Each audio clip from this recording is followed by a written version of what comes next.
Hi friends, అందరూ బాగున్నారా? ఈ క్యారెట్ విత్తనాలు చూసారా? ప్యాకెట్ 20 రూపాయలండి. విత్తనాలు చల్లటానికి తీసుకొచ్చాను. ఇది 50 రూపాయలు ట్రీ తీసుకున్నానండి.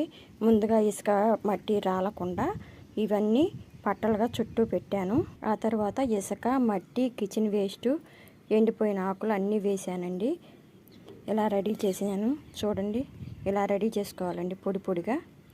క్యారెట్ విత్తనాలు చల్లటానికి ఇలా గీతలు గీయండి. అయ్యో చూడండి, క్యారెట్ విత్తనాలు జీలకర్రలాగా ఉంది కదండి, చూడండి దగ్గరగా. ఆ తర్వాత విత్తనాలని ఇలా చల్లుకోవాలండి.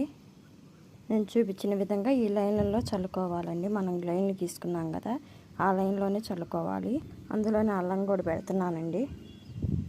చూడండి, అది కొన్ని ఇట్లా పెట్టుకోవాలి. అల్లం కూడా ఇలా కప్పేసుకోండి. తర్వాత ఇలా నీళ్లు చల్లండి. మొలకలు వచ్చేదాకా ఇలా నీళ్లు చల్లాలండి. మొలకలు 5 రోజుల్లో వస్తాయి. మీకు మొలకలు వచ్చిన తర్వాత మళ్ళీ అప్డేట్ ఇస్తానండి.